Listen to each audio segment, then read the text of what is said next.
Okay, Namaskaram everyone. Welcome back to another episode. Namaskaram Praveen Anna. Namaskaram. We have our dear Hatha Yoga teacher Praveen Anna who is conducting Hatha Yoga classes in Kochi. Thank you for coming, Anna. So before we go into the podcast, I would just like to say if you want to listen to the audio version of it, it is available on Google Podcast, Apple and Spotify. So Anna, with your permission, can we... Sure.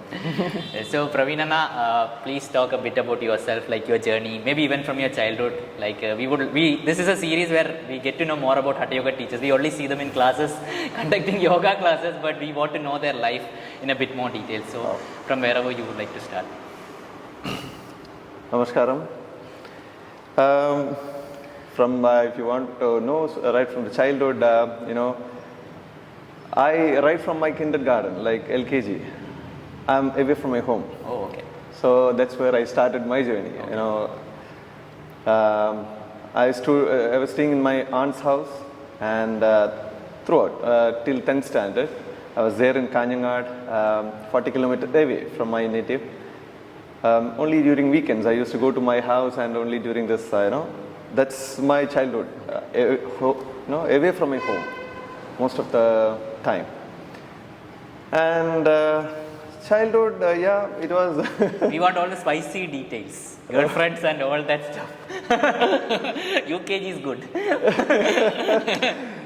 See, I don't remember much any major events or something like that from my childhood. But one thing which always kept me going was in our school. We were the first batch to complete SSLC. Oh. Right from 4th standard. So each year it was going like ours was the first batch. 5th, Can you 6th. tell a bit about what is SSLC for the viewers? Audience? SSLC is nothing but 10th standard. Okay. Yeah, maybe some outside audience is there, so for them that's why. So what we call as 10th standard, here we also call it as SSLC. Okay. So right from my 4th standard, it was ours in the only batch. And because of this, one thing, always I used to get engaged in the sports activities, cultural activities right from my childhood. I was very fond of participating in competitions, especially the cultural and sports, both. Like mimicry or even singing. Give us a mimicry. No. Right? You have to give. That's a different kind. Okay. So, or singing competitions like light music, classical music. Who would you mimic? I want to know this. See, it was Actors small things. or some? No actors, nothing. Okay. It was small things like how a train goes. Oh. That kind of mimicry okay. right from my childhood. Okay. So that's it. So as I said, more than studies, I used to focus upon these things, cultural aspects and sports events like running race, and maybe after 8th standard, we started discus throw, shot puts, and all these kinds of things. So I used to get many prizes for that, and fortunately, only we were a few because we were the first batch. So by the time when we came to 10th standard, we were only 7. So it was a lot of fun, being. I used to represent our school in the assemblies continuously for 3 years. 3 years. 8th, 9th, 10th. So all this was a kind of fun for me. And as I said, I did not give much importance to studies in my childhood days. And we were just wanting to all the cultural events happening and things like that. We used to go to friends' house, do this singing or playing cricket inside the hall and things like that. So it was only those kind of things, no studies. So it was a secondary. Praveen Anna is emphasizing again and again, no studies. So it was a secondary for me until I came to 10th, where I really knew what it means to be a 10th standard and the kind of expectations people had. And being the first batch, it was really, for the first time I started really feeling the pressure of studies. Till then there was no such pressure. Though in the childhood, to be frank, I got single digit marks. So was the pressure from outside or was it within you? Within. It was from within because there were so many change points. We came to know that our school is going to be different. It's not the same school where we studied. that we'll be writing the board exams. Okay. It's in a different school. So because our strength was less and things like that. So since then I started really getting boiled up. So yeah, in short, it was more sort of fun, like playing with the tires and going through the fields. Yes, we have this game where we take a stick and tire roll. Yeah, with a stick and tire, you go kilometers long. So even we don't know like where we started and where we are heading up and things like that. So such was my memories from my childhood. That's it. So next we will go to school, then college, then... Yeah, coming to college, see once again, college. After 10th standard, it was altogether a new experience because it was way away from my home. A new... Which college? It was in the state of Karnataka. Oh. There is a place called Udupi. Yeah, so the place is new to me. The college, of course, is new to me. The language is new because I studied in Kerala till 10th standard. After that, it's Karnataka. The language is Kannada and, friends are no friends, nothing. Once again, I don't know how I landed there, but somehow I landed there. And I was very kind of introvert that time. I never used to speak up to anyone. Just college, house, college, house. And there also, there was no fun activities that time. All fun activities, I just left, after 9th standard, I left all the fun activities like in terms of cultural or sports. After, 10th and college, first year of college, it was only, I cannot say studies, but not even studies, no fun activities. It was just like dumb. 1 year it was just Which dumb. subject did you opt for in the college? It was science, of course. Physics, chemistry, maths and statistics, PCMS. And I did not know like what I want to be that time. Okay. Whether to become an engineer or a doctor, I don't know, nothing. I just, everybody are going to college, even I went. And because maybe fortunate or unfortunate, I don't know. I was staying in my aunt's house and there were, he was of my same age, same batch and aunt's son. So, he was a brainy. Okay. I just was targeting him, like just want to become like him somehow in terms of scoring marks and things like that. So I had some kind of, I won't say role model, but somebody was there for me to compare and things. Otherwise, I don't know where I would have landed. And first year it was too horrible in terms of, nothing was happening. Second year at least, I was started focusing on my studies, but still no cultural, nothing, only studies.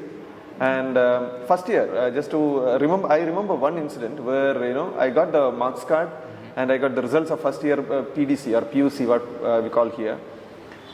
It was only 58% something for that time. The moment I got the marks card, I just tore my marks card there itself and did not reveal to anybody. I just told my parents that I'm passed, to the second year. Which according to you was a good percentage at that time, so that we get a context? Because now 58, 60 people are like, that's good. So yeah, that time what is that, a good that percentage? time, first year my friends, they scored somewhere around 80, 85. 80 to 85. So, comparing with respect to that, so I just thought 58 is nothing. What is that? So, yeah, I just, I was very much frustrated within me. I was very much kind of having some kind of, nothing was happening for me, kind of thing. Then the second year I did not give up. Study, only study. And somehow I could manage 90 plus in second year. So that was a kind of achievement for me as well as in my family also. Everybody started celebrating. So these are the only things, small things. Yeah. Before that, I just wanted to mention that right from my childhood, I used to go to this orchestra, what we call as Gana Mela, Right. where I used to play triple drums, tabla. The triple drum, 3 drums. Yeah. Okay. So tabla, triple drum. I was a player in our school also. So every year for school days, we used to have this cultural fest, and every year I used to play this. And I think in the year of when I was in 6th or 7th, even I got a remuneration of 50 rupees. Oh, okay. So that was also a very fond memory, one of my teachers, he took me to one of a festival where he took me as a subordinate. to play this tabla. And there they gave me a cover, and I just opened the cover, and it was 50 rupees that time. It was like, tears in my eyes, because that was the first remuneration kind of thing. So, yeah, these are a few things. I'm sorry, I'm just trying to recollect. No, it's good. We can go very slow. I need these informations. Do you have pictures of this tabla and all? Do you have? Yeah. Do you have pictures of you playing any of these or activities which I can put in the video? Let me just check. I don't know. I don't think so. So, though we used to take a lot of pictures of childhood, but I don't think. Let me just check with my friends also. Yeah. So these are the things. And college. After second year of college, what we call as PDC. I joined engineering. Okay. That also in a college called Nitte Institute of Technology. So that's also in Karnataka. Okay. Yeah, part of Udupi. And I got into mechanical engineering. And he's also a mechanical engineer. In the year 99. Okay. So there, once again, we started our fun activities. I was straight away into the hostel. Okay. Those was the ragging kind of. Give some examples. Ragging days. Ragging examples, please. Please, some. Yeah, so it was a lot of fun. As I said, I was very introvert in the sense I never used to speak to people. I never used to get, mingle, because some kind of fear factor was there, and also some kind of inferior complex as well. So these were there those times. And I always, got ashamed of speaking to people, so I kept myself. And with this condition, I landed up in a hostel. It was completely private. It was not a college hostel. Fortunately, I was the only first year student. Okay. And almost 30 to 35, final year, third year and final year students. Okay. It was just like, getting inside a jungle where just like an impala in front of 10 cheetahs. I think that's why I was like thinking, you said it's good. I thought, isn't it bad? You are the only first year. Now when I'm thinking it is good. It is good, yeah. No, because from there I could lift myself, otherwise. So, yeah, there were a few incidents of ragging. But as I said, now if I'm thinking of that particular instances or incidents, it is really fun, basically. But that time I was really pissed off. Is there something for the family audience which you can share? Yeah. See, these are all fun kind of things. But as I said, because of my fear factor, I was kind of exaggerating the things that time. So, simple example, for example, they asked me to ride the bicycle in a corridor. That was the beginning. Okay. So, without a bicycle, ride a bicycle kind of thing. Okay. It was a small passage kind of thing where I need to take the reverse, I need to, put the ring the bell and things like that. Then riding a automobile in front of all, members, horn, all these things. Then in the night, after 10 o'clock, they used to come outside my window. They used to bang the window. They used to, wave the fire balls and things like that, just to terrify. Okay. And I remember one instance where I ran away from my room. So these kind of things were happening, and almost the first year, this was a routine case. So first year, I never, whenever I used to come to my home, I never used to. I was never feeling like going back because of the terrific incidents. But still, I have chosen, to be a part of this college, and even that time the condition in our house also was not so good financially, everything. So I thought I have to make somehow. And for first year it was more kind of this place. Then second year onwards, when we really got into this mechanical branch, then we really felt like only boys. Okay. Now a real royal mech feeling started building up, and that by that time I started facing people. I started mingling with people because of these incidents. Then I thought nothing is there, nothing to worry about. So those kind of the complex gradually started coming off, and still of course the focus was mainly on studies, but started developing some good habits as well from right from my college days. So going out with my friends, having a puff. So right from my college days, I started experiencing, many new things. Okay, right. So maybe it's not appropriate. No, everything is appropriate. Please share that. You just glance through it. Please go detail into these new habits. See, it's not that. Because I think why I'm because there are many youngsters who watch my podcast and they are going through. There is no one like. See, this as Vivekananda was exactly saying, like the journey, how you were and the things like that. So, see, this is how I think most of the youngsters now also they are doing. Yeah. Once they enter the college, they turn a little bit. So we don't know which direction. But for me, it was like right from the first year, I used to see my seniors, drinking alcohol, smoking cigarette, and they used to feel pride in all these things by doing all these things. Being, as I said, very conserved person, even I was just watching this and I thought, one day, even I am going to do this because I just want to feel this. So that was the thing. But first year, it was not so conducive, the atmosphere.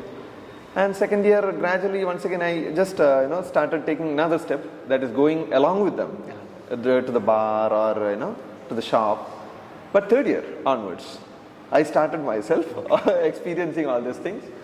So, and it became a habit, part of my life, everything. Then,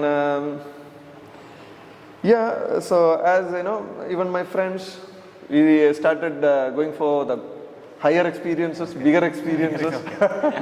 Of course, that time also, for me, the plus point was, I was mainly focusing upon studies. And these were there, part of my, fun activities.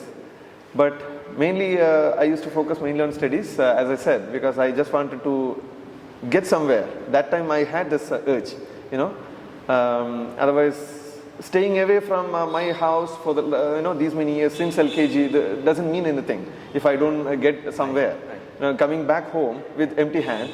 So that, somewhere it started pinching me. So that's why mainly I started focusing on my studies, though I had, all these fun activities going on. And, I started participating in a few cultural activities then, like dance. I never used to dance till then, but somehow, somewhere, that urge, that also, by looking at the seniors, I used to see college day functions where I used to see seniors whom I was considering, kind of Gandhi nature. Right. They used to go and dance, and then I was just thinking, like, if he or she can dance, why cannot I? So there, I myself went inside this, activities, and fortunately they included me, gave me a chance in a group dance. Then we did something, I don't know what. So all these things were, happening, and then the fourth year, as everybody, what do you say, expects, in their college days, I want to have a vehicle. Vehicle, right, right. I just want to drive a vehicle to my college and, just to show off. So last year I had my bike. Oh, you were? My dad had a bike. Okay. So I just, it was a kind of new. Oh. I just took it from, for 3 months I had this bike. And next year, my dad had bought a second-hand Omni. Okay. I thought even I'll take this. Omni, so, kidnapping vehicle. So so these were the things. We used to go all all out. Once again, partying, night partying in the vehicle, all these kinds of things we started doing, especially in the final year, because this is a final year. I had made up my mind saying that no more studies. Right. So I knew that this is my final year study, and I just wanted to make much of it. That's it. So whichever way, whatever the possibilities, I was just looking for, and but fortunately, as I said, I completed the entire course. That was a plus point. Though in my childhood I had single-digit marks, less marks. All these incidents in the second day of PUC. But college, all the 8 semesters I could pass with distinction. So all the 8 semesters, that was one thing which still I remember and cherish.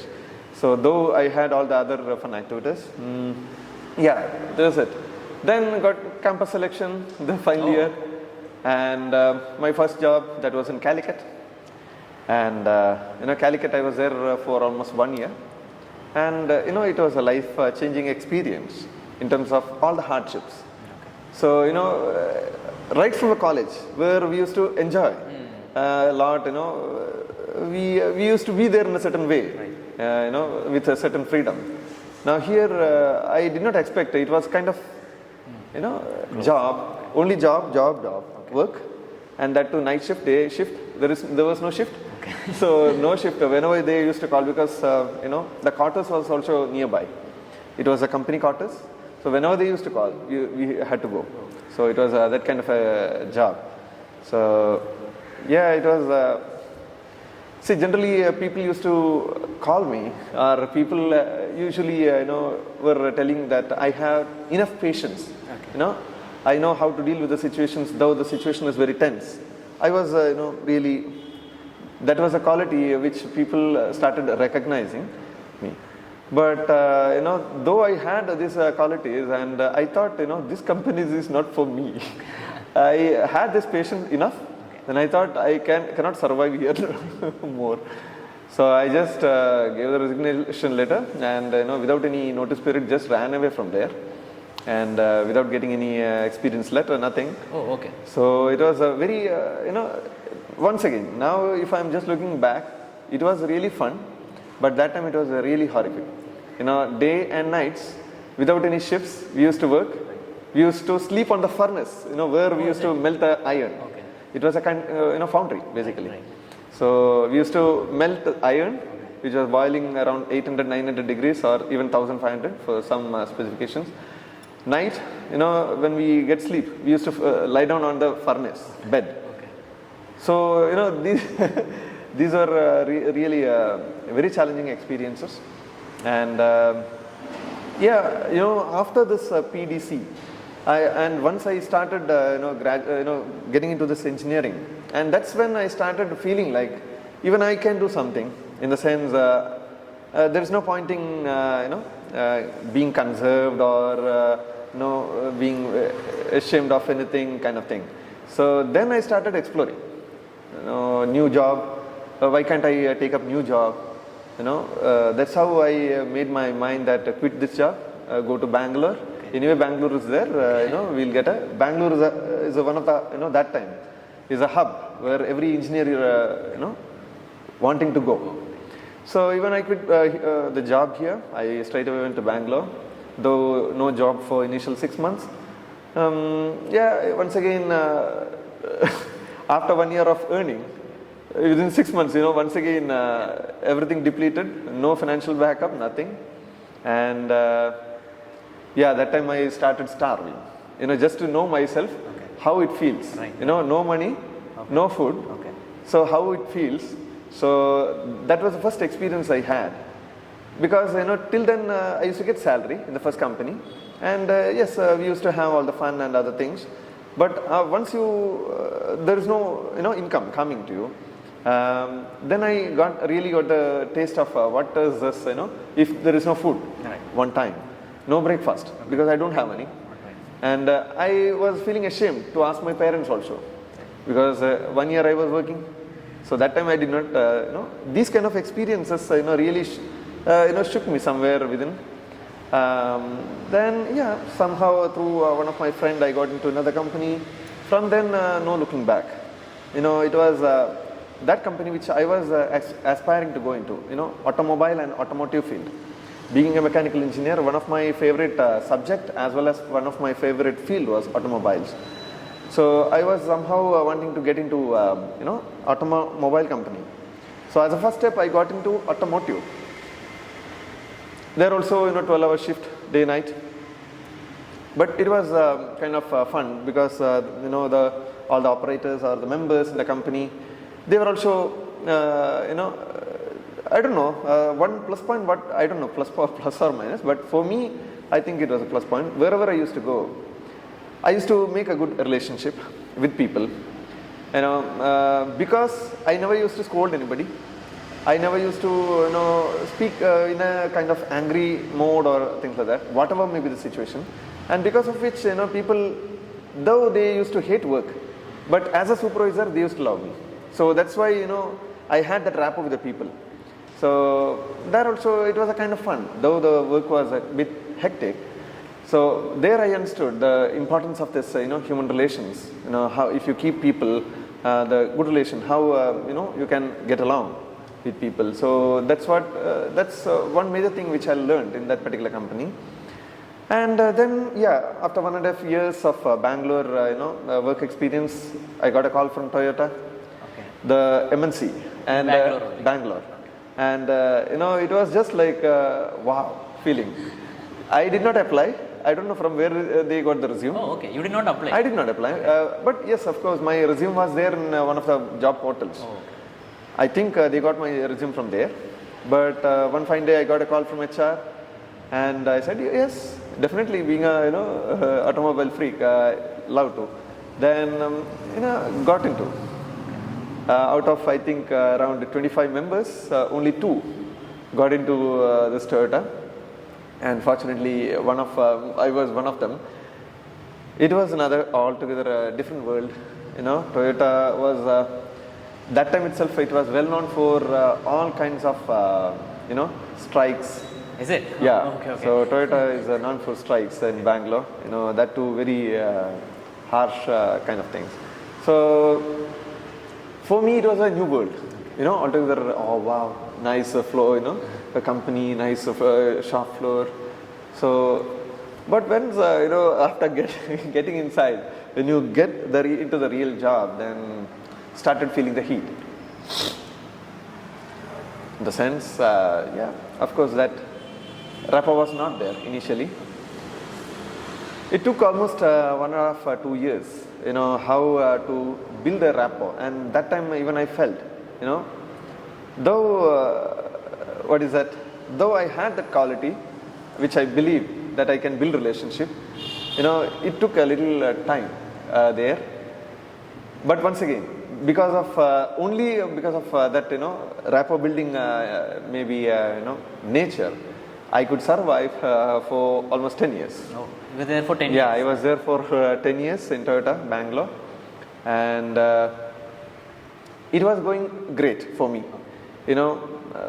So many of my then ex colleagues they used to complain about so many other things in terms of promotions or otherwise. But for me, as I don't know, things were happening for me. Fortunately, I was getting the right kind of boss, and so everything was happening in a great manner. And I was the first. I'm really proud to say this that I was the first engineer to be recruited into the new project, which now you can see as a Toyota Etios. Oh, is it? Yeah. Okay. So I was the first engineer. We had the existing plant. Yes. So the new Toyota Etios was supposed to come in a different new plant. Etios is like a very good line of the Toyota cars over here in India. Yeah. I think Etios is only in India, or is it? No, it is only in India. India, right? Yeah. So from here they used to export. Okay. So that's it. So I from the core production. Okay. Production means manufacturing, where only people are the assets. Okay. So from there I got into projects. So that was also kind of excitement, being a first engineer and going through the phase of projects and things. And then marriage. Marriage. Please, how? That was very sudden from Toyota to marriage. See, marriage, that was when I was in college, she was my cousin. My cousin only. Right from childhood, we used to play right from our very childhood days. Whenever we used to, vacation comes, 2 months vacation, either she used to come to my house or I used to go to her house. So it was, but only during the college, engineering, last year. I, felt like proposing. Then I did not know like how it's with her. So I just How did you propose? Go into the details. yeah, it was I think by sending an email. Okay. I did not have the courage to directly call, and though she's my cousin, so I just sent a email, and to which I got a call next day, and I did not know that time how to respond. I was like, what to say, and initially, she started playing with a kind of serious attitude. Okay. How dare you? Okay. All these kinds of. Then I thought, gone. Okay, this is a slap show. Okay. I thought, okay, shut up. Then, finally, she accepted. Oh, you pursued still? Or? Yeah. Okay. So from then, yeah, then it was kind of fixed. So the kind of it was really nice because. Even as I said, being a mechanical engineer, I never used to get, I never used to, no ladies in no mechanics. ladies. In mechanics. First of all, no ladies, and I never used to, speak to ladies also. Yeah. So hardly one of a few, we can count hardly. With such this thing, only if at all I used to speak to her. That's it. And. Yeah, then Toyota, by the time she was doing her higher studies, and after completing her higher studies, even she came to Bangalore. Then that's the time we both, proposed to our, proposed in the sense we presented. Presented. It's not proposed, presented to our... Proposal only. Dad and mom, please accept our proposal. Proposal only, but we presented in a house. Though initially there was a kind of against restrictions, Right. Especially my parents saying like why known family, we can go for unknown family because things will be new, Right. so kind of thing. He said, try to convince initially, and it took I think almost 6 months to 1 year to convince. Okay. How things will happen, and how we are. We just wanted to, make sure, things are okay. And meanwhile, it was going good, but it took a while, especially to convince my mom. And finally, when both the parties agreed, then they said now there is no point in delay. So 2008, Jan was the marriage. I was only 27 then. Oh, you're 27. Okay. I was only 27, and even that was a shock for me because I did not expect so early. And all this was happening within a span of 3 months. Engagement, then within 2 months, marriage. Okay. Then 2008 marriage. Since then, I think the entire life was kind of changed. It's not only in terms of marriage, but either professionally or personally, we started exploring things. We started, that's the time when we started building a habit where every weekend we used to go to, roaming, where we did not know which place. Then we started that particular habit. Both of us, we are fond of traveling. Okay. So we started, by the time I had a car, Cielo Daewoo. So that time it was a kind of outdated, but I used to, love such cars. Okay. Daewoo Cielo, which was very hefty built, and so many memorable journeys with the breakdowns, midnight breakdowns. So there are, so many things are happening after that, and within 1 year we had a new member. Okay. In 2009, July, we had our first, daughter, and since then, I think I started traveling abroad. Oh, okay.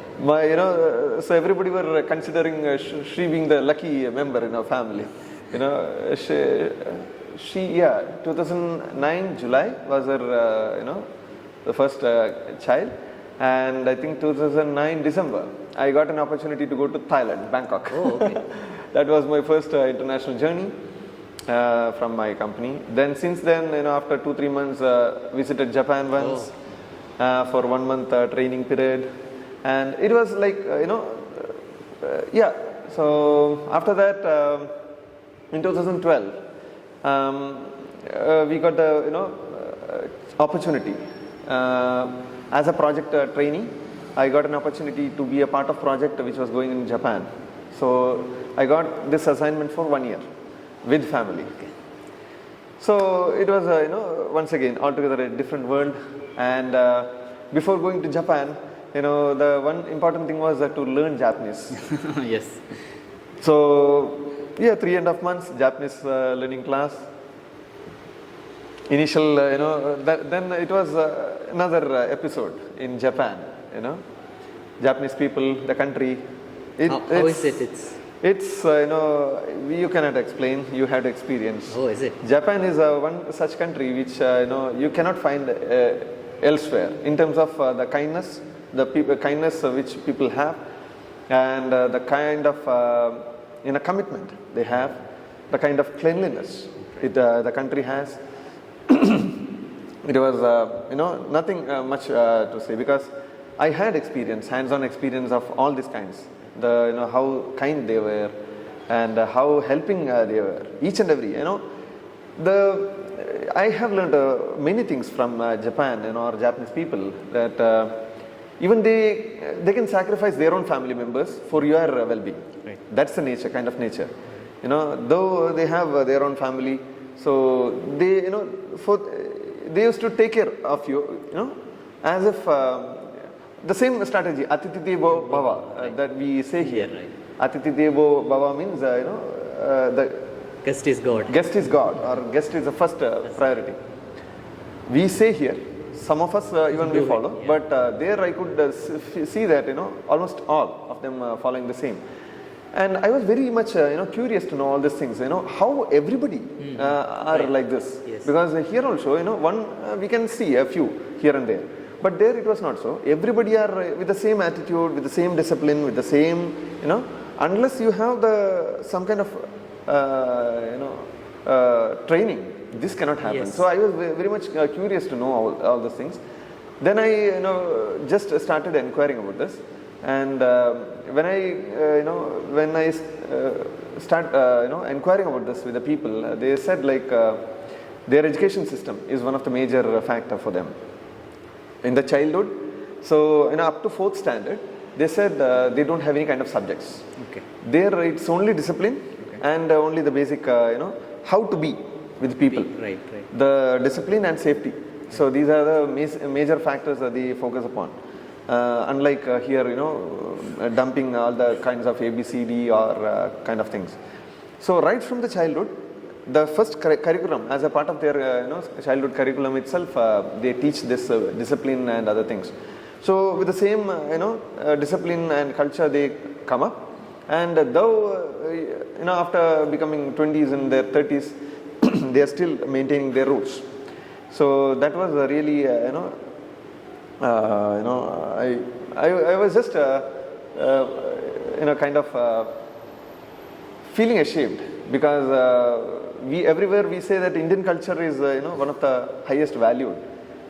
But though we come from India, that time comparing our attitudes, I felt they are more okay than Indians. So I'm not saying India is bad or something like that, but the attitude with which we greet people, we treat people, and so this was one thing which I learned very much from Japan. Yeah, of course. Then exploring places in Japan, exploring their culture, their food habits, food. Yeah, I'm basically a Brahmin. Oh, okay. It's only veg. No. So, so exploring all kinds of food and exploring different places, the village, right from the city, the Tokyo, the major cities like Tokyo, Osaka, Nagoya, or Yokohama, you name it. So we had a car there, and there also we used to roam. Toyota. Toyota. Okay. Toyota Corolla and Toyota Prius. Oh, okay. The hybrid version. Hybrid. So yeah, we roamed a lot. And one incident was like where I, along with my colleagues, 5 of us, we had been to a trek. I'm sure most of you would have heard about the mountain Fuji, Mount Fuji. Yeah, that's one of the highest peaks in Japan. So 5 of us went for a trek, left by I think 8:30 in the night, and reached the halfway by 12:30, 1 o'clock in the night. We halted there, and again we started our journey 3 o'clock. Only 2 of us could climb. Oh, okay. Rest 3 came back. So 2 of us made to the summit. And the fun part is, which way we climbed, and we did not know that we started our journey back, and without knowing that it's a different route. Oh, okay. We landed up on the other side of the mountain. Oh, okay. It was to the place where we started. Okay. It was almost 3 hours journey in a train. To get back to the... To get back. And by the time when we went there, it was evening and night, heavy rain. Oh. Still I remember this, that particular night. Only 2 of us. And a new place once again. Somehow we could manage to get a room. Then, new place, once again, new food. Okay. We stayed there. Our family members, were all kind of... shaken. Yeah, because we are lost. Though we are continuously, but it's a new place, new country. Nobody knows where it is and where we are. So, but fortunately, because we had, this Japanese language, we knew this language. That's it. If you know Japanese language, you can go. Fine. Yeah, it's fine. Unless and until you know this Japanese language. So we could manage, and somehow, we could go back. So there are a lot of other memories as well in Japan. And this was one of them, like Mount Fuji trekking. After Japan, Toyota, once again back to Bangalore. Project implementation was there, and it happened smoothly. Project, everything happened smoothly, and then suddenly, I don't know, in the year I think 2014, started feeling like I was just feeling like I'm lost somewhere. For no reason, just by looking here and there, I was just seeing like why I'm doing all these things. Going for a party, having this drink, having this puff of cigarettes, and literally to say partying every week. And I was just thinking why I'm doing all these things. What's the point? I don't know. Suddenly that point struck me, and that's the time when I started, looking towards me. What is this? That question started popping up.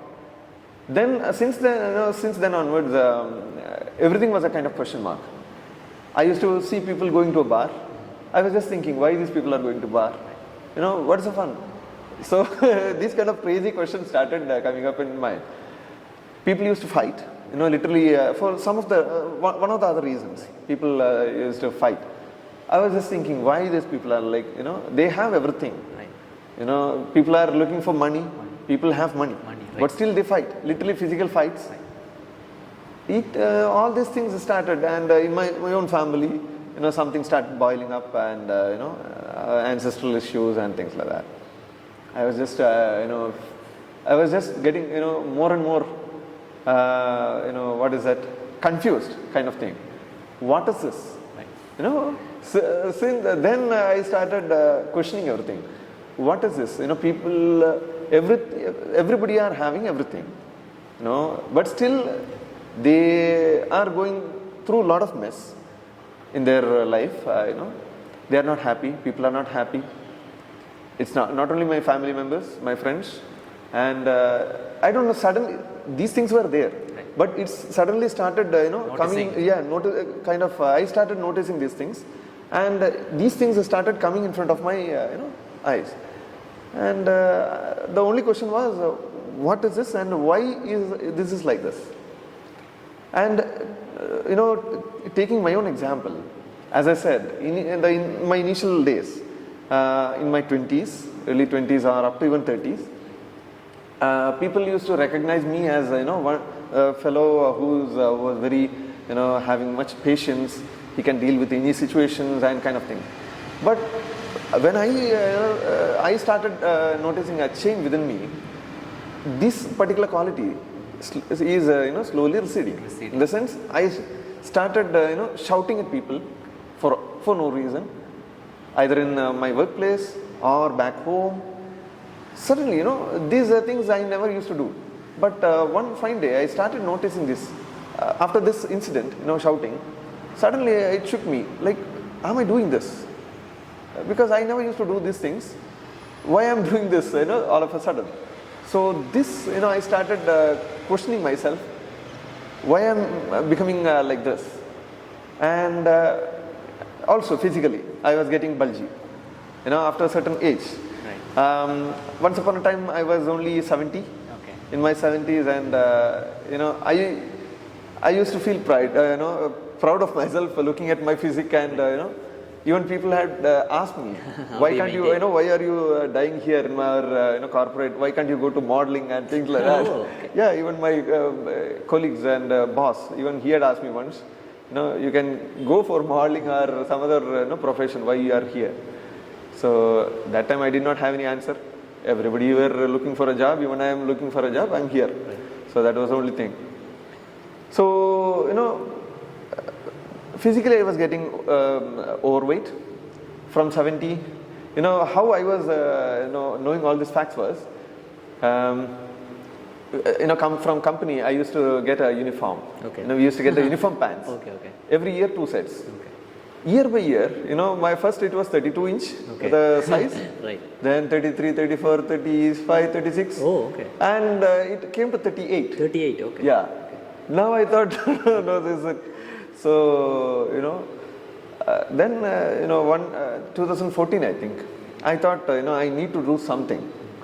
First thing is to address myself. Where I'm going is not the right way. Right. If I continue the same, in another 5 years, I don't know where I'll be. Physically, mentally, every aspect. I don't know where I'll be. Because I started, shouting all of a sudden. There is something gone wrong. Physically also something is going wrong. So I thought something needs to be done. Right. Otherwise, this is not going to be good for me in the next 5 to 10 years. I thought, let me work for myself, So that question was there. So what to do? Then, I started searching. See, the question was not only for me that, I am getting, or I am getting deviated. That was not the only question. As I said, the question was looking at others also. Why am I like this? Why people are like this? Both ways the question was there. So first I thought, let me fix me, especially my physical, reduce weight. I started searching what to do. Obviously suggestions started coming, gym, Zumba, or like these kind of things, sports activities, or even some people suggested me yoga. Okay. Till then I did not know what is yoga, and then I started looking for, as I said, because I was even searching for answers for other people. Right. Why people are like this. Right. What is a solution for these things. I started reading all kinds of scriptures. Then. Oh, okay. Since till then I did not read any kind of scripture, neither Bhagavad Gita nor Upanishad, nothing. I brought all these scriptures, Bhagavad Gita, English version also, Malayalam version I have. Okay. The Upanishads, 6 big books, Upanishads. I brought, just to know what is this. Right. Then, almost I did not read the entire thing, but to whatever extent I could read, I could see that, yoga is the solution. In Bhagavad Gita also the main, where the Kurukshetra war, where Krishna says, like Bhagavad Gita, yoga. So everywhere I started getting this yoga. Then I once again started Googling, what is this yoga? YouTube yoga. I found out, Patanjali, Baba Ramdev. Then I started searching for yoga for weight loss. Right. Patanjali, I got, this yoga, where, Baba Ramdev had all the, kind of yoga for weight loss. Right. I just learned that. Oh, you learned that? Okay. Yeah, I learned that because I wanted to reduce my weight first. Right. Then later we'll see, about others. I started doing this in 2014, I suppose. I started this. I did this for almost 5 to 6 months. Oh, okay. And could reduce, I think, around 2 to 3 kg kilos. That's it. Okay. But somewhere I was, then I started feeling this is not the real yoga. Okay. I don't know. I started feeling that something I am missing. Yeah, this is, yes, yoga is there, but this is not the thing what I am looking for. See, one thing is yoga. Wanted to reduce my weight. Second thing is, as I said, I was just sensing that somewhere people are lacking the what we call as a discipline and what we call as a respect for each other, respect for people. Especially the upcoming generations, kids. They don't know how to really, especially in the company or if you go outside, if you go to a place where in a college, just as a part of a recruitment program, they don't know how to behave with their seniors, or that the basic respect for each other concept was missing. That's what I could sense then. Then I felt like I should do some HR course. All these were the explorations, for me. I really wanted to do something where I can teach, quit this job, go to the, back to school, lower primary school, after doing a HR course. Basically, a course in how to develop the discipline and how to build this respect for people culture. With these two aspects in mind, I wanted to do a HR course. And for me, yoga, reduce weight. So these are the two things. Okay. Now, in 2015, when I was going through this yoga YouTube videos, I happened to see this Sadhguru video. That was the first time when I saw this Sadhguru video, and I really did not know who this beard man is. Yes. And that time, it was only a beard man for me. And Sadhguru was speaking about yoga. That more than about yoga, he started speaking about things which I could relate to myself. Where, for example, about the balance. How people used to lose their temper. What is this, getting angry kind of thing. These are small question and answer sessions, Sadhguru videos I started noticing. And I felt that, this man is making sense. Whatever is happening in my life, for me and for others, I can see. Yes, he is saying the same thing. And one video where Sadhguru started sharing about yoga. Yoga, once again, in its classical form, is the only solution. That is, turning inward is the only solution. So it was interesting for me. I felt this is more interesting for me. Then I started exploring about Isha, Sadhguru. And I think almost for 6 to 7 months, I only watched the Sadhguru videos, all the kinds of videos which are available in YouTube. Then I thought, only watching videos is not making any difference. Right. Then I thought I should make some, attend some program. Then I attended inner engineering. I came to know through their website that in Bangalore, Jayanagar, inner engineering program, 7 days program is there. I did not know what is this inner engineering, but something I wanted to do, right. Isha program. Right. So because even I was looking for yoga, right. So I thought inner engineering is yoga, physical bending, twisting kind of yoga. Right. I attended this inner engineering, and after doing this inner engineering, the kind of concepts Sadhguru were explaining, he was explaining through the course about so many factors, about your being in the moment, being the kind of a mother to the world, or responsibility, all these things. It was, for me, it was a kind of huge, it made me huge impact in me. Whatever he is speaking, because I felt everything is kind of making sense to me. Though, frankly speaking, after inner engineering program, I started doing this Shambhavi Mahamudra. Frankly speaking, it did not impact, bring an impact to me. As I, in the program, I could see people screaming, people laughing, people, rolling all the place and things. I was thinking, What is happening? What is happening? I don't know. For me, there was no such big blasting experience or something, nothing.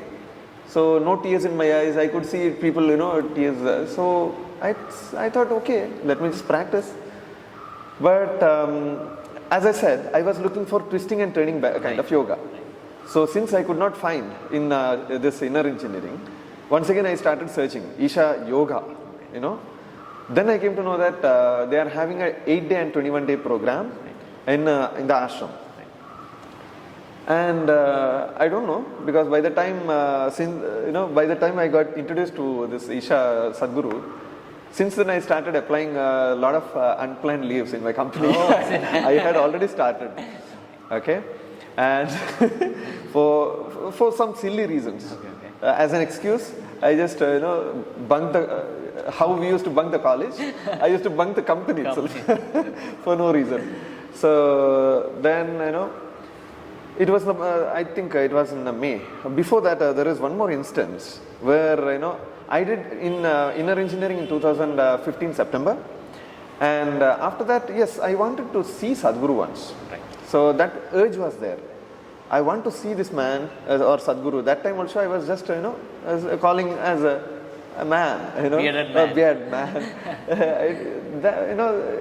Then I thought somehow I should meet. So then I came to know that Sadhguru is coming to Bangalore to there is a college, institute, Vivekananda Yoga Institute or something like that. So as a part of their annual event, Sadhguru is the chief guest there. Once again I bunked, without flying any leave. I just drove to this college and just to get the first glimpse. I made sure that I am the first row in the event. So I went and sat there, I think around 2 hours before itself. And then, slowly started, people gathering, and then the time for Sadhguru entry came. Till then, I only saw him in the videos and photos. Now, the moment Sadhguru came onto the dais, literally I started, my eyes are full, and, literally tears started rolling my eyes. I was just wondering, what is this? What is happening with me? Because I'm not a guy who used to, weep or cry or, for things. But this is for no reason, things are happening. And I don't know, but so then I thought, something is there. I don't know what. Something is there. Otherwise, simply this cannot happen. Then, once again I started following, and as I said, I wanted to really do this yoga program. Fortunately, in the month of May 2016, once again I bunked 8 days. This time 8 days. So by the time I've already become a noted member in my company. He is into something, because he is taking a lot of leaves and going into this spiritual thing. So they already started having a talk. I thought, okay, let me just try, because whatever is working for me, I was into this. So I went and did this 8-day residential program. Unfortunately, I could not do 21 days because of longer leave. So that's not acceptable for me and for company also. So 8 days, somehow I thought manageable. So I did this 8-day program where they taught all the Surya Kriya, Surya, this Yogasanas and Upayoga, Bhuta Shuddhi. Now this was the real thing which I was looking for. Twisting, bending. Right. Though I was, one thing I forgot. By the time I started doing this yoga, as I said, I was already overweight. I was almost 95 kilos, 94 to 95 kilos. And when I attended this 8-day program, literally I was not able to bend. Literally I was not able to, backward or forward, do any asanas because of my body weight. But still, because of the way Sadhguru was speaking about the facts, I thought something is there, and I thought somehow I need to continue this. So, it was really hard for me to do these practices, and but still, as I said, I knew something is there. This has some essence. Then, after coming back, I think literally for almost 2-3 months since then, I continuously practiced all the Surya Kriya, Yogasana. Though even that time I was working shifts, morning shift where I used to get up at 3:30, 4 o'clock, and if in the second shift I used to come by 12:30, 1 o'clock in the night. Though I was having these odd shifts, and I used to continuously practice this, Isha Hatha Yoga practices. After continuously, continuous practice for almost 2 to 3 months, that impacted me a lot. That shook me, not only physically, but other aspects also started. Whatever doubts I had, slowly started settling down. Did you get the answers, or it started? Yeah, no, it's I started getting the answers. Once you, as Sadhguru was saying, you bring a certain alignment within yourself, then suddenly the way you see the world around you becomes normal. So otherwise I was exaggerating things. Right. Now the things are getting clear, more clear. It's not that I am getting the answers, but things are getting clear that once your system is okay, or as Sadhguru always says, once your system becomes a little aligned, then things are okay, really okay. There is nothing to worry much about the situations are, and that's when I really started matching the wavelength. Then since then I thought, Sadhguru, now this is Sadhguru. This is not a weird man now. Right. Since then I started looking as Sadhguru, and I think after 2-3 months of practice, once again I got an opportunity to go to Japan. Oh, okay. For 1 month. Right. Again, as a part of some project work. In Japan also I practiced this. Okay. And in Japan I decided, Right. After going back, this is it. Right. I'm going to quit. Because I started finding out the solution, what I was really looking for me as well as the people around, as I was just looking for the solutions. Now, no HR course or nothing is required. If people start doing these kind of simple, practices in their daily life, people will get the answer for their questions, all the things. Things will settle. That's what I could feel. Then I felt like, so company is not for me, and for me this is a thing. Right. So after coming back from Japan, I told my first family, wife, that this is a thing. I'm going to quit, and I'm going to go for this teachers training program, because unless you have a certification, you cannot offer this. Though I want to teach every members, so that they can be harmonious within themselves. So unless you have this certification, you cannot offer these things. Then she, when I presented to my wife, she was then she was almost with the second child. She was almost 5 months pregnant.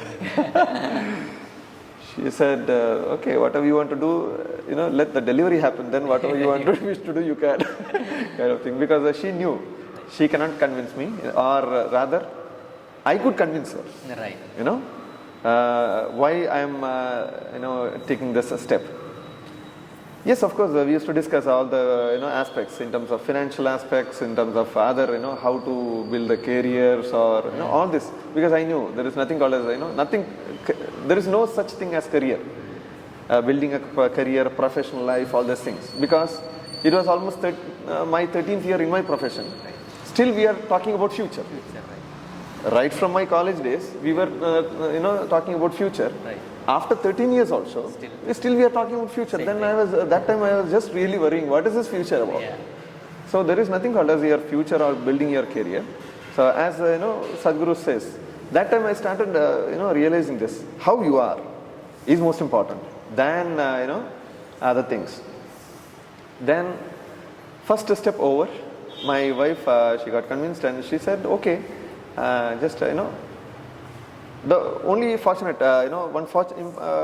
most fortunate thing what I have, or I am fortunate to have such a family, because the only thing what wife told me was, whatever you are, whatever from now on, after quitting the job, Either you are going to the dumps or you are going to the peak. I am there. So that's, one sentence made me feel so proud that I am fortunate because, it's rare. Though Bhoga is watching this. So for that matter, I always bow down to my family because till now also, they always support me in this regard. Now the next step was to convince my parents, because my parents, I knew my mom would agree, because mom always stood by me, though it was down or up. But I did not know dad. Dad, in the sense, I expected that he would say okay. But the worst resistance came from my dad. Okay. And see, it was not a resistance. It was kind of for every parent, it's their the feeling is like their children. It's their wish to see their children get settled, get established in a good company. Everything is happening smoothly. Now that was my stage. After getting into a good job, marriage, 2 kids now. One, second kid is about to. So things are happening, good company, good salary, good package, going to abroad, Japan, and even we had been to Dubai for a trip. So all these things shopping festival. Yeah, so everything was happening, by in 2015. I took all my family members, 7 members, to Dubai for a, that was a kind of life we were leading. So all these things are happening, but now why you are taking such a decision? That was a concern. It was not that you are saying no to yoga, but why this decision now? Because in yoga, once again, what is your financial stability? How you are going to lead your family? All these questions, and above all, the status. Now dad can say like, my son is working in Toyota. Going to Japan. Among the friends and family members. But now after quitting, if I am a yoga teacher, it's, people see yoga teachers everywhere. And they know, like, yoga teachers are everywhere, and there is nothing new to say about, oh, my son is a yoga teacher. There is nothing to say about this. So all these things were bothering my dad. Once again, I convinced to my best of my ability. And when I came to know that he is not getting convinced, still because I knew the value of this, because I experienced the value of this Hatha Yoga, I did not want to go back in my decision. I wanted to pursue this. The most important factor was I took a risk that, see, my plan was this teacher's training starts in the month of July, and the interview process starts in the month of January or February. I was planning to quit in the month of May. 2017 May. Okay, so after giving the interview, and if interview doesn't go well, I can continue the same. So that was first thinking. Then all this was happening in 2016 December. Right. Now December, I was planning to quit in 2017 May. When 2016 December came, my wife, she was about to deliver the child in January 2017. So in December, she just, after coming back from my office, she just told me, see, anyway you are going to quit, right? Either in May, or any one day you are going to quit. Why don't you do now itself? Right. She asked her. She asked me, right? What? No, see, January, anyway, new second kid is going to come. Yeah. You can be with the family members for a few months before you go to your teacher's training. Now, if you are quitting in May, then hardly will be getting either 1 month with the family. So, if you can quit now, from January onwards, you can be with the family, and once if you get through the interview, anyway you will be going. Next day, I went and gave the resignation letter. Okay. 10 years, career in my Toyota. I thought, yes, this is a good idea. Just next day, when that, that was still I remember that was December 15th. And only 15 more days. What was the reaction at the office when you gave it? It was really shock. There was another incident. Still I remember. Next day I was in second shift. 2:30 is our shift start timing. I had written my resignation letter in my house. And by 3 o'clock, I called my boss to a separate room. And I told him, sir, this is the thing. I'm quitting. No. So, and I'll give you the formal letter a few hours later. I said, no, what? He wasn't really shocked. 10 years. Why now? Because everything is going smooth for you. You are leading the project, things are happening, promotions, everything is happening smoothly compared to others. But why you are taking decision? There is no reason, point. Yeah? Then I said, see, this is a case. I straight away told him, I want to pursue this. And then after 2 hours, I just literally gave him the letter. That time, he did not accept the letter. And the funniest part was, when I asked him why he is not accepting the letter, he said, even he has quit on the same day. Is it? He had an experience of 20 years in that company. He was one of the super seniors. Right. And even I did not know what's the reason for him to quit. So he had already submitted his resignation in the morning. So he can't accept. Which I did not know. Now he said, he told me, I'm not your boss anymore. I said, why? I thought, maybe some department change would have happened and things like that. Because every January, these things happen in our company. And then I came to know that even he has put his paper. It was really kind of shock for me also. And then, then those 15 days, I was not knowing, where I came from and what is next. Even I was blank in the sense what will be the next thing. But one thing I was sure that if I get into through this teacher's training, I could do something.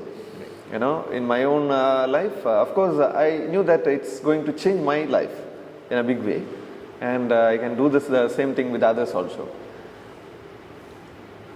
And once again, once you give the resignation letter, then you don't feel like you are a part of the company. Right. That's the thing. I had complete freedom. Then then once again things started. Another episode, I can say, another episode in my life started. December 31st was my last day. Though there was a notice period of 2 months, I did not want. I didn't want to stay there.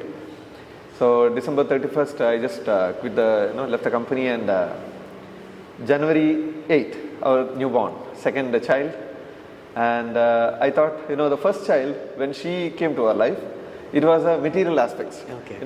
All flying to abroad, going, materially everything accumulating, car, going to different countries, vacations, all these things. Material aspects was more. Now when this kid came, or about to come, now suddenly, spiritual aspects. So that was my way of looking at it. First one was materialistic, this second one was spiritual. So, and after that, then then after quitting Toyota, then really I wanted to be a part of Isha as much as I can. Because anyway I decided to do this teachers training program. Applied for that and got the interview call, I think in February. And, the only thing, I think almost 2 to 3 teachers, different teachers over telephone, they called me and interviewed me. And every time they were saying the same one thing, that you are a family man.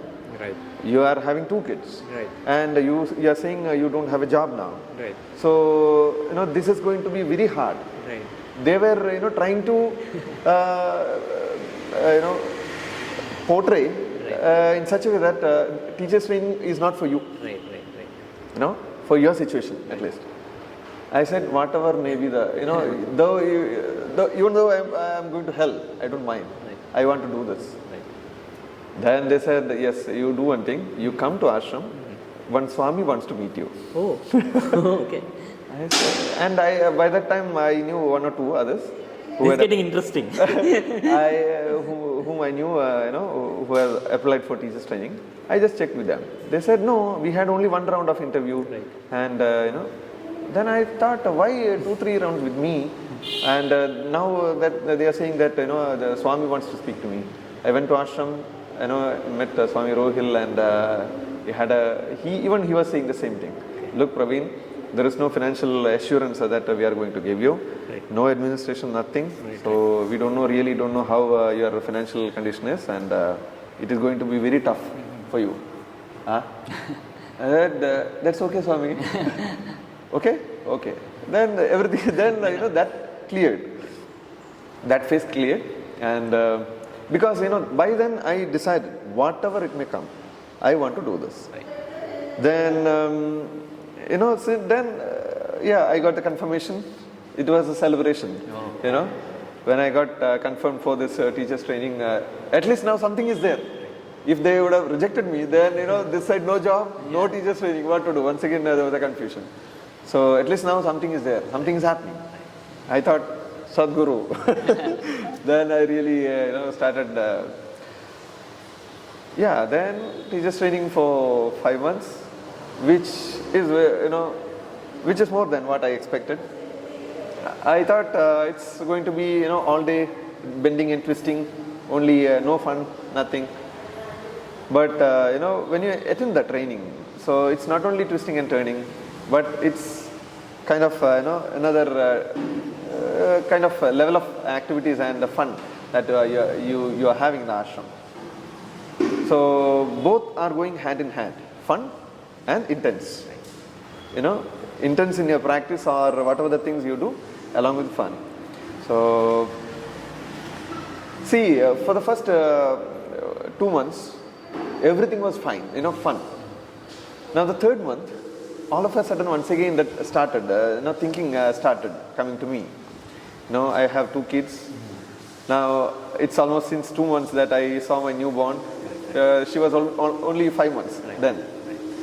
Now, this mind was constantly pulling towards my family, and here, that time, it's already now peak, in the peak of the training, the 3rd month. And at that time, you had some kind of mental struggle within me. One is pulling towards my family, one is pulling towards ashram. So, kind of tug of war, and I am in between. So, I thought, this is the threshold period. If I could withstand this, then I can cross the bridge. I don't know. I did practices intensely. I could do, I went to the temple frequently, did all kinds of things just to keep that, distract the other things. And I could pass the phase.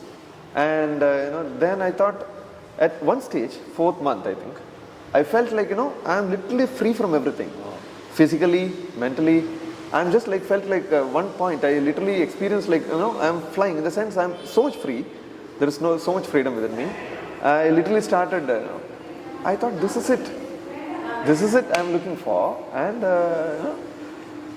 but the real jhatka or the real jolt came when at the beginning of the 5th month, the training. All of a sudden, one fine day when I got up, I could not do any practice. Okay. I was literally feeling tired, even for 10 seconds. I could not stay in a posture. Okay. Nothing was happening. I was literally, getting drained out. Okay. For no reason. Okay.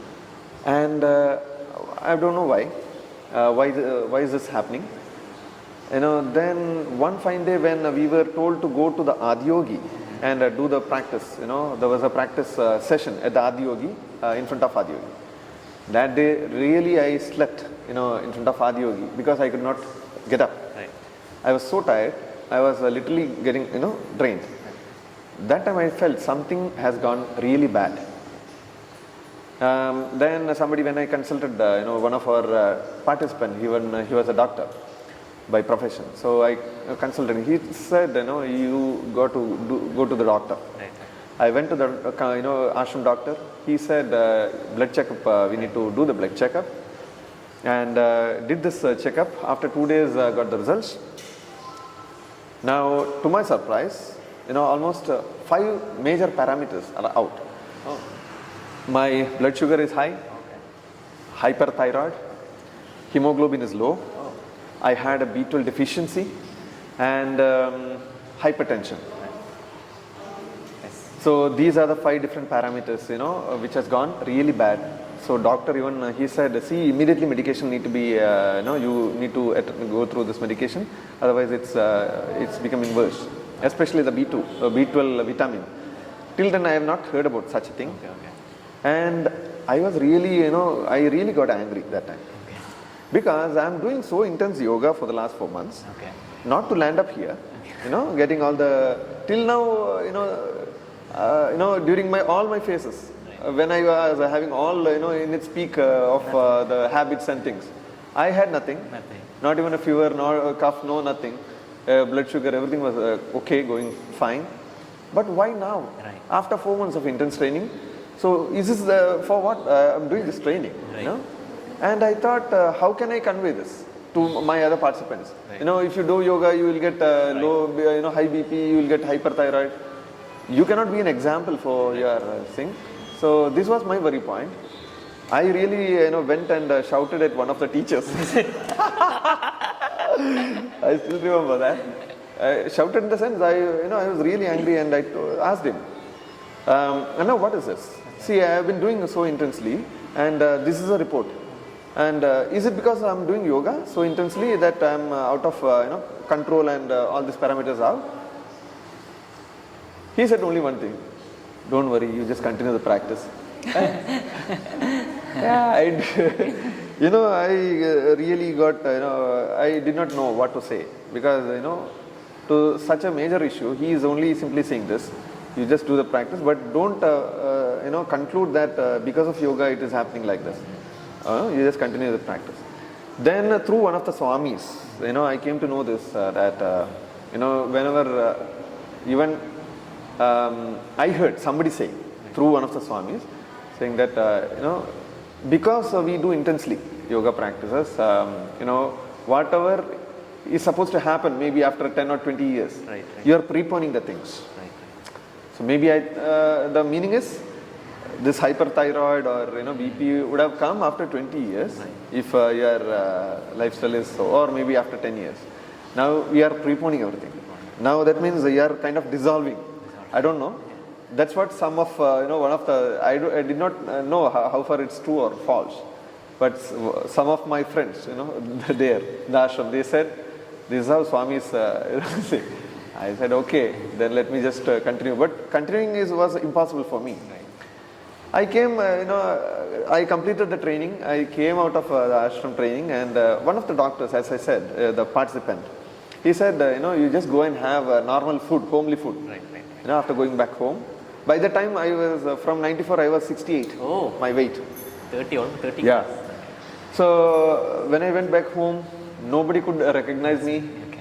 My mom was literally weeping, she was literally crying, started crying, looking at my, my physique.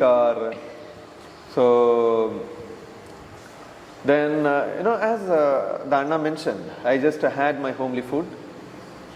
And to my surprise, things become better, normal. Right. Normal. I did not have any kind of medications, except for B12, I had some shots in the ashram. Otherwise, it was very difficult. But others, I did not have any kind of medicines. I just had a normal dosa chutney, after coming back, masala dosa, all things I had nicely. And, things were okay. I could do practices. Then I, really started once again feeling, So this was, this was another episode from corporate to teachers training and, yoga.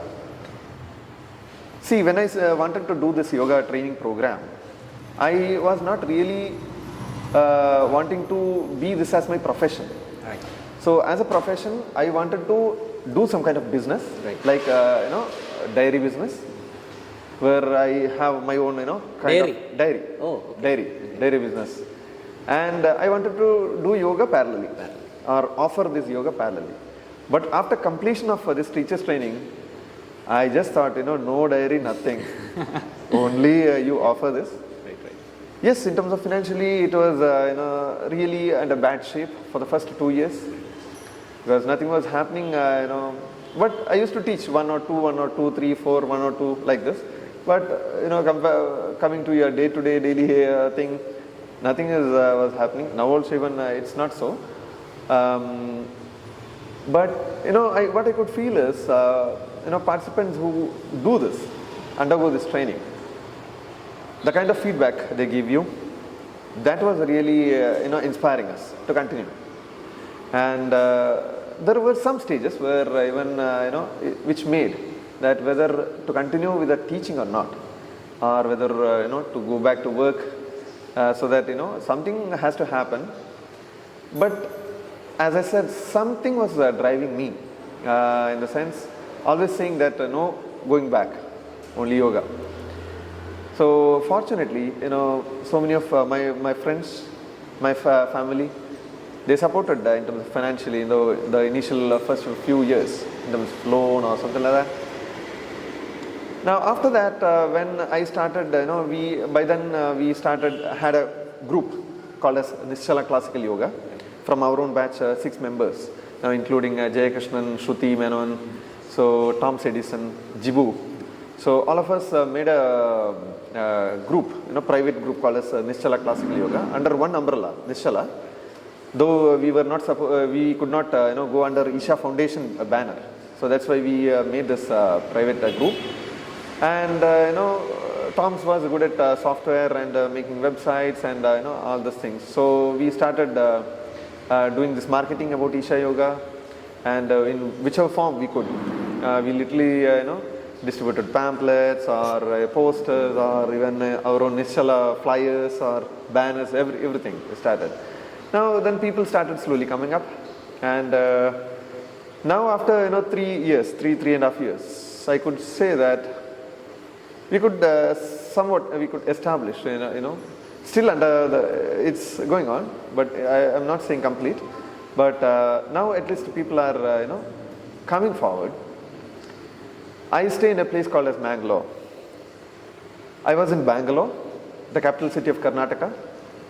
I was teaching in Bangalore also, but once again, from nowhere, this particular thought had come to my mind that I need to shift to Mangalore.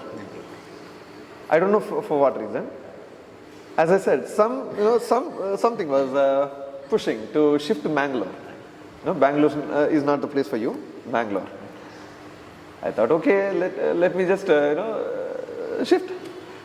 Once again, I presented the same thing, and everybody were happy because it was near to my native also. But one thing I knew that Mangalore is not the place for yoga, because Mangalore. First of all, yes, they are spiritually oriented towards the spiritual practices and process, most of the people, but in their own way, not yoga or Isha Yoga. I knew this pulse, and above all, saturated people in Mangalore was less. Still people are, Very fun, very kind of thing. This, one thing what I realized in Bangalore when I was in Bangalore is, most people only, something has to happen in your life. So, in Mangalore, but really I want to go hard in Mangalore. Just want to make people understand that yoga is not that, one things like only after retirement. Yoga is only for people who are in their deathbed, or yoga is only for those who, after only becoming ill, you have to attempt yoga, because these are the certain mindsets. And for me also, when I presented to my family members that I'm going to pursue this yoga and offer this yoga, so many family members, they started, it's not harassing, they started brainwashing my parents, saying that your son is going in a different direction, and now he's married, and that means now that he's going to this yoga, then he'll anytime he can leave his family and he'll be going to he's heading towards Himalayas, and he's going to become a sannyasi. So all this, I had this in mind, so people are having all this idea. When we say yoga, people think that yoga means a sannyasi going to Himalayas, going to live a bad shape, dress badly, all these things, whatever Sadhguru says, dress badly, eat badly, so you have to quit all the things, family, everything. Now I knew this is not yoga. And the same thing I wanted to display, saying that this is not yoga. Yoga means, living well, that's it. So, yoga is not only for old, yoga is for young. Because what Sadhguru, used to say one time, spirituality or spiritual process means it's self-knowledge. The more you know about yourself, the better you can live. That's what yoga simply means. By doing all this twisting and turning of your body, you are basically coming in tune with your own senses and, with the, as says Sadhguru says, you are becoming in tune with the nature cycle. Now, this, when I started realizing, then I wanted to convey this message to the larger public that yoga means not for the dying. Yoga means, you can wear t-shirts, you can wear jeans. Yoga doesn't mean wearing only kavi, orange, these things. No, yoga is simply, how to upgrade yourself towards a well-being. So, yoga or the yogic practices, whatever we do, either in terms of chant, either in terms of, physical practices, all these are only tools for one's well-being. Now, I just wanted to convey this message. And, for the last 1 year, especially after this pandemic, what I could really sense in the city of Mangalore and Udupi is that more youngsters are coming to this. Because, I do in my own way, the marketing, publicity of yoga, in my own way. I don't take help from others. I do in my own way, I don't know how, but, in a WhatsApp group or through my Facebook or, through different means. Now people are, looking at my this thing. Many people have come to me saying that, Anna, I want to be like you. I want to, something like this. I thought yoga means, not for the students. I thought yoga means only for, now the way you are, I'm not praising myself or something like that. This is what I want to display. And now this is what, people are, it's coming. People are just seeing you and it's coming. Yeah, initially when I started in Mangalore, hardly I used to find 1 or 2 members in my class. Yeah, so there was a time when, I used to play this yoga padi, which is a music which we play before this yoga session. And at the end of the yoga padi music, and the time for yoga to start, nobody were there. I used to wind up things and I used to go back. From zero, now gradually people started coming, Now it's almost, for every program that we announce, minimum 15 to 18 members come. And I think a few months back, there was an instance where, hall was full.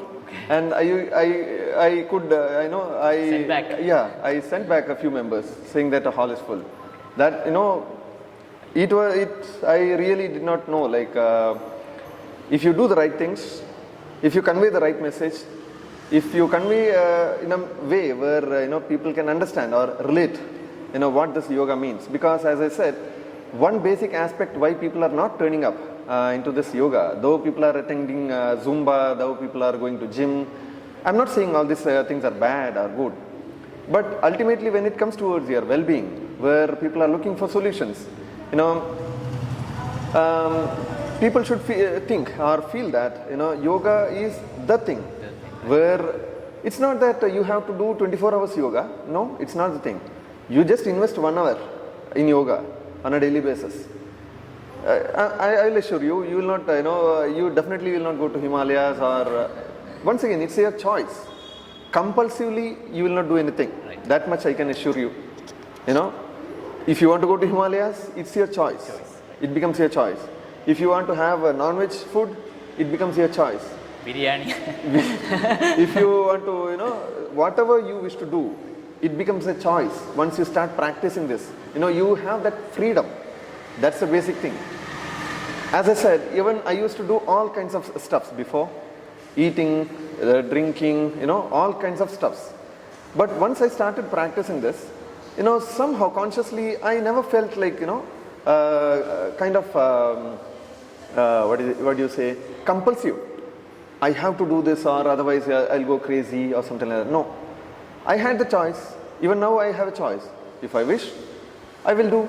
If I don't wish. Now this choice is the basic thing which I feel it's missing in people. People are compulsively doing things. So once people, get this message that, yoga is not for the dying, yoga is for the living, yoga is to enhance yourself, yoga is towards your well-being, yoga doesn't mean going to Himalayas, or yoga doesn't mean, now especially the students, they are slowly turning up, yoga. Yeah, you invest 1 hour, even that's what I say. You just invest 1 hour or 1.5 hours or maximum 2 hours based on your time availability. You just invest whatever the time it's available to you. Now rest 24 hours. For example, if you invest 1 hour, rest 23 hours. It can be yours. You can choose what to do and what not to do. You have that much freedom. I can say based on my this 3 to 4 years of it's only 3 to 4 years. I'm not saying 3 to 4 years. It's only 3, very, very little. Within this short span of time, I can say that, I could come out of all these compulsive natures, and now I can choose now. I want to do this or not. So such a freedom, even everybody can, I feel everybody can, get this kind of freedom. And even many people, especially, in this part of the place, either be it in Kerala, especially in Kerala, many people think that yoga is for a particular religion. Right. So many people call me from Kerala. Yes, of course, from different, religion, caste and things. They call me and they say, whether I can do yoga. I'm being from a so-and-so religion. See, once again, what we would like to say here is, to such people, yoga doesn't, works based on some belief system, where if you believe only this particular religion, yoga is working for you. No. As Sadhguru says, yoga is a science basically. Now, when we say science, irrespective of your caste, creed, religion, gender or race, wherever you are from, if you know how to use this, how to use these yogic tools, it will work for you. It's just like as Sadhguru gives an example of a mobile phone, For example, if you have an Apple iPhone, if you know all the instructions as to how to use this, definitely, even if you are an Indian, it will work for you. If you are a Chinese, it will work for you. Though, Apple belongs to US. So, it's something similar. If you know the technology of yoga, if you know the tools of this yoga, it will work for, anybody. Now, when we say works for anybody, now, the more you do, the better you can understand about yourself, about your body, about your mind, your own psychological structure. So many people are there who doesn't have a stable emotional structure, they suddenly emotionally outburst, just to bring, by doing simple practices, how to bring a certain stability to your emotional structures. There are people who freak out for no reason. They have tremendous energy. They don't know what to do. They don't have any balance. They freak out simply. So all these things, if you bring a certain balance and stability to your system, you can utilize these things for your own well-being and betterment for the society as well. So yoga is a science, and yogic tools are designed for in such a way that it brings a certain stability and balance in a human being. Once you have this steady platform balance, whatever you wish to do, you can do sensibly. With a choice, what is needed. And as Sadhguru says, see, everybody is wishing for, society's well-being, world peace, or, peace in our state, peace in our family. Now, just, I would like to say as a yoga practitioner and as a yoga teacher that what we are calling it as peace, unless we bring it in an individual human being, we cannot bring a peace to our family, our society, or our state, or our nation, or for the world peace for that matter. Unless we try to bring peace within ourselves, or unless we create or transform human beings individually, as Sadhguru says, the same thing I would like to say based on my own experience. I'm saying this is not that Sadhguru said, that's why I'm saying. No, based on my own experience, I can say this. Unless if yoga can transform a person like me, from I know where I was at a certain stage. If yoga can transform, without when I say transformation, it's in all aspects. That's why still after third year of my this thing, after completion of training, I'm still offering these practices to as many as people, because I know if yoga or yogic hatha yoga can do this with me, to me, this can do transform anybody. So yeah, that's it. This is the message which I would like to convey as a teacher and as a especially for the coming generations. So where people are getting confused in their early ages, in their just after their schools and colleges, as we were just mentioning about the childhood. My childhood, if I want to, as I shared, it was more of fun. Fun means the cultural activities and other aspects. Now, we can see this in the society. Childhood or the student means they are going towards the drugs. They are going towards all kinds of what we call as lahari. Right from the childhood they start all these things, because even children are confused what to do. Everything is there in the mobile. Everything is accessible. Now they don't know how to freak and what to do. Just to keep themselves engaged, they choose all these kinds of things, either in terms of alcohol or drugs or all these things. I'm saying, yoga can give a better kick than all these things. True. Very true. Once again, I am saying based on my own experience. If you are in a certain state, this can give you much kick, better kick than the other kind of things. The only here advantage here is this doesn't damage your body, the other damages your body. So this maintaining a good system, you can enjoy the kick. There you are damaging the body and you cannot enjoy the kick. So that's the only difference. So especially for the younger generations, I request, a humble request is you must get this taste at the earliest.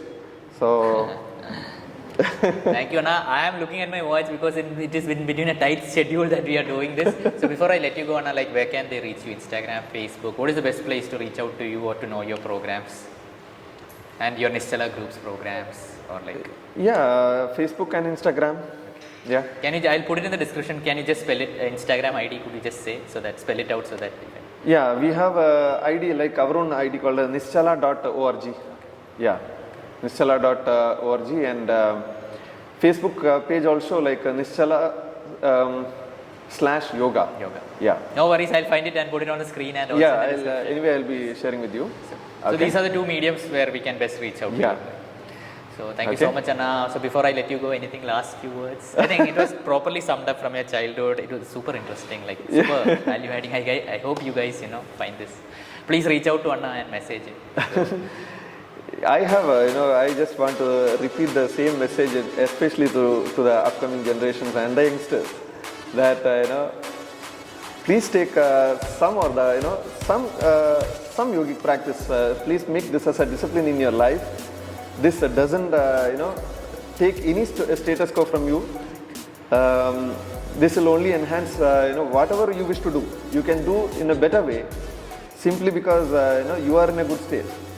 So this can take you, the practice of yoga can take you to the place where you would not have imagined. So that's why,